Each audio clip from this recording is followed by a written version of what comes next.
Kali ini kita akan bahas salah satu momen paling nyesek ya, dan juga paling menentukan dalam perang Baratayuda. Ini soal kepahlawanan, pengkhianatan, dan gimana ceritanya kematian satu pangeran muda bisa mengubah perang yang tadinya terhormat jadi perang bantai-bantaian.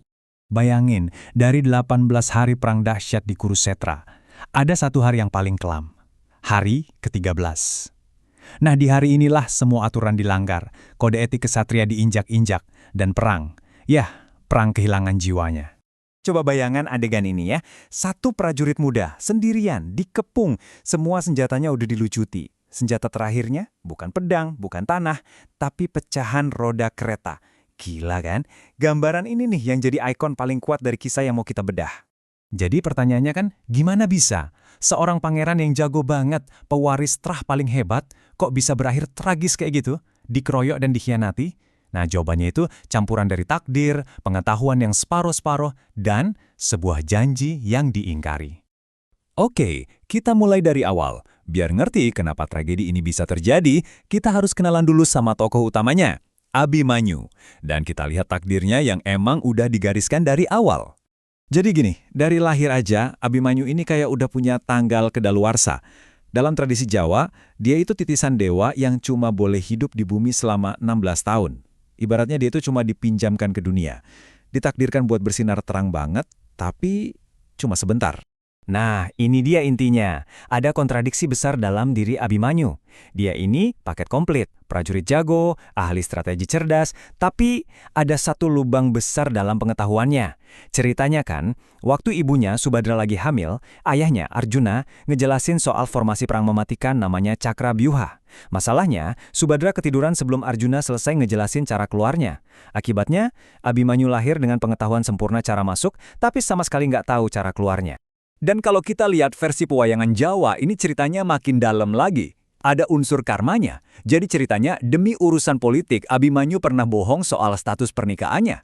Nah, waktu bohong itu, dia ngucapin sumpah yang serem banget nih. Dan ternyata, ucapan adalah doa kan? Kematiannya yang brutal nanti itu persis seperti apa yang dia sumpahkan. Kata-katanya sendiri yang jadi takdirnya. Oke, sekarang kita udah paham soal takdir dan kelemahan Abimanyu. Mari kita geser ke medan perangnya. Karena di hari ke-13 itu, takdir Abimanyu bakal berhadapan langsung sama sebuah strategi militer yang, ya ampun, mematikan banget. Jadi posisi perangnya lagi alot nih, buntu. Panglima Kurawa, Drona, mikir keras. Dia tahu kunci buat menang itu ya nyingkirin jagoan utamanya Pandawa, Arjuna. Jadi langkah pertama dia adalah bikin pengalihan. Dia sengaja kirim pasukan buat mancing Arjuna jauh-jauh dari pusat pertempuran. Begitu Arjuna berhasil dipancing pergi, Drona langsung keluarin senjata rahasianya, formasi Cakrabyuha. Ini bukan barisan tentara biasa loh. Bayangin aja kayak labirin hidup yang terus berputar. Atau kayak pusaran air dari ribuan tentara. Sekali kamu masuk, lubangnya langsung nutup lagi di belakangmu. Jebakan yang sempurna kan? Cara kerjanya itu gila, beneran mematikan. Jadi begitu ada yang robos masuk, formasinya tuh kayak nyembuhin diri sendiri. Wush! Langsung rapat lagi. Pintu masuknya hilang. Si penyerang udah kejebak sendirian di tengah-tengah lautan musuh. Dan yang tahu cara nembus formasi ini cuma segelintir orang. Arjuna lagi nggak ada, jadi satu-satunya harapan ya cuma Abimanyu. Nah, disinilah momen penentuannya. Ngeliat formasi maut itu, Yudhistira, pemimpin Pandawa, langsung panik.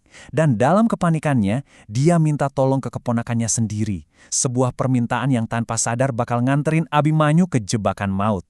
Abimanyu jujur loh, dia bilang terang-terangan, "Paman, saya tahu cara masuk, tapi saya nggak tahu cara keluarnya." Dia tahu banget ini misi bunuh diri kalau dia nekat sendirian. Dia percaya penuh sama janji paman-pamannya buat ngikutin di belakang. Dan inilah janji yang jadi tiket mati Abimanyu. Yudhistira ngeyakinin dia, "Tenang, kami semua bakal ada persis di belakangmu. Kamu buka jalan, kita langsung serbu bareng-bareng." Ya udah, dengan jaminan itu, Abimanyu pun maju, langsung ke mulut maut. Dan Abimanyu berhasil. Dia sukses nembus lapisan pertama. Tapi pas paman-pamannya mau nyusul, tiba-tiba Jenderal Kurawa, Jayadrata, maju. Dia pakai anugerah dewa buat jadi tembok hidup yang gak bisa ditembus. Selam, celahnya ketutup. Abimanyu sendirian. Janji itu diingkari. Oke, sekarang kita kembali ke dalam labirin itu. Ke momen puncaknya. Disinilah kita bakal lihat gimana seorang pahlawan muda yang kejebak dibantai secara brutal, dan semua aturan perang dibuang ke tong sampah. Walaupun kejebak, Abimanyu nggak ciut sama sekali. Dia ngamuk, bertarung kayak singa, bahkan berhasil ngebunuh Lesmana, putra mahkota Kurawa. Nah, kematian pangeran inilah yang jadi pemicunya. Duryodhana marah besar, kalap, dan teriak ke semua jenderalnya. Lupain semua aturan, kroyok dia sekarang juga. Dan ini dia detail pengkhianatannya. Para kesatria hebat Kurawa satu persatu ngelanggar aturan paling dasar. Karena matahin busurnya dari belakang, kuda-kudanya dibunuh, keretanya dihancurin, semua tindakan pengecut. Akhirnya, waktu Abimanyu udah nggak bersenjata dan jalan kaki, Jayadratha maju dan masih pukulan fatal dengan gadanya. Selesai. Nah, ini menarik. Ada sedikit perbedaan antara versi Mahabharata di India sama versi wayang di Jawa. Kalau versi India fokusnya lebih ke kebrutalan perang dan pengkhianatan.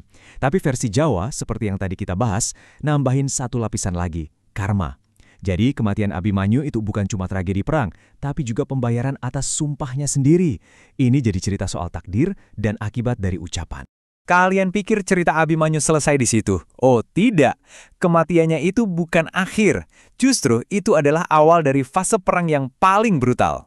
Kematiannya memicu rentetan balas dendam yang bakal nyeret semua orang ke jurang kehancuran. Lihat deh gimana cepatnya situasi memanas. Begitu dengar anaknya gugur, Arjuna langsung bersumpah, besok sebelum matahari terbenam, Jayadratha harus mati. Kalau enggak, aku yang akan bunuh diri. Pertaruhannya jadi tinggi banget. Pasukan Kurawa panik. Seharian mereka nyembunyiin Jayadratha. Tapi Krishna turun tangan. Dia pakai kekuatan dewanya, bikin ilusi matahari terbenam palsu. Jayadratha yang ngira udah aman, keluar. Dan saat itulah matahari asli muncul lagi. Arjuna langsung melepaskan panahnya. Dendam terbalaskan. Intinya apa? Ini. Setelah Abimanyu dibunuh secara licik, semua aturan main hancur. Balas dendam Arjuna yang juga pakai tipu muslihat jadi penegasan. Perang ini udah nggak lagi soal siapa yang benar atau salah. Ini udah jadi perang saling bantai, pemusnahan total. Jadi warisan Abimanyu itu rumit banget ya. Kematiannya memang bikin perang jadi brutal. Tapi anehnya justru kematiannya itulah yang nyelamatin garis keturunannya. Kenapa? Karena nanti semua putra Pandawa yang lain itu gugur. Satu-satunya yang selamat dan jadi penerus tahta ya Parikesit, anaknya Abimanyu yang waktu itu bahkan belum lahir. Dan mungkin ini yang bisa kita renungkan. Kisah Abimanyu, ksatria yang tahu cara masuk tapi gak tahu cara keluar. Jangan-jangan ini metafora buat kita semua. Kita seringkali dengan berani masuk ke dalam pertempuran hidup, entah itu pekerjaan, hubungan, atau masalah lain. Kita punya skill buat mulai. Tapi apa kita beneran tahu gimana cara keluarnya dengan selamat? Atau kita cuma bisa pasrah sama takdir? Coba deh pikirin. Terima kasih sudah menyimak.